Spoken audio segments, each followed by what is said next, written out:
Cauliflower chilli எப்படி செய்கிறதுன்னு பார்ப்போம். அதுக்கு ஒரு பாத்திரத்தில் கொஞ்சம் இஞ்சி பூண்டு பேஸ்ட், அரிசி மாவு, கொஞ்சமாக கார்ன்ஃப்ளவர் மாவு, chilli powder and garam masala, தேவையான அளவு உப்பு இதெல்லாம் போட்டுட்டு நல்லா இந்த மாதிரி மிக்ஸ் பண்ணிக்கலாம். மாவு எல்லாமே நல்லா மிக்ஸ் ஆகணும். அப்போ தான் வந்து நல்லா டேஸ்ட்டாக இருக்கும்.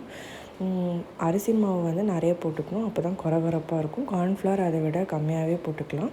அதுக்கப்புறம் தண்ணி இந்த மாதிரி தெளித்து விடணும் மாவில். பஜ்ஜி கன்சிஸ்டன்சியில் மாவை மிக்ஸ் பண்ணிக்கிட்டோன்னா அப்புறம் ரொம்ப குழன்னு ஆகிடும். ஸோ இப்படி தெளித்து விட்டுட்டு அதுக்கப்புறம் நான் ஏற்கனவே காலிஃப்ளவர் வேக வச்சுருக்கேன். வேக வச்ச காலிஃப்ளவர் இதில் போட்டு ஆட் பண்ணி நல்லா மிக்ஸ் பண்ணிக்கலாம். காலிஃப்ளவர் ஏற்கனவே வேக வச்ச காரணத்தினால அதுலேயே நிறைய தண்ணி இருக்கும். ஸோ எக்ஸ்ட்ரா தண்ணி நம்ம ஆட் பண்ண தேவையில்லை. இந்த அளவுக்கு எல்லா காலிஃப்ளவரையும் போட்டு நல்லா மாவோடு சேர்ந்து ஃபுல்லாக மிக்ஸ் பண்ணி எடுத்துக்கலாம். இந்த காலிஃப்ளவர் வந்து ஆக்சுவலாக நல்லா மிக்ஸ் பண்ண பிறகு ஒரு 10 to 15 minutes ஆச்சும் அதை நல்லா ஊற விடணும். அப்போ தான் அந்த மாவெல்லாம் அதில் ஃபுல்லாக ஒட்டும். இல்லைனா நம்ம ஆயிலில் போட்டோன்னே எல்லாமே பிரிஞ்சு வந்துடும்.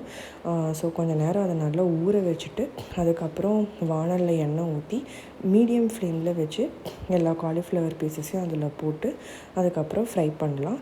ஒரு 5 to 10 minutes ஃப்ரை பண்ணாலே போதும். இந்த மாதிரி அது பொன்னிறமாக நல்லா பொரிஞ்சு வந்துடும்.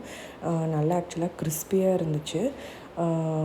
ஸோ நீங்கள் ஹை ஃப்ளேமில் வச்சிங்கன்னா உடனே கருகி போயிடும், உள்ளே வந்து வேகாது.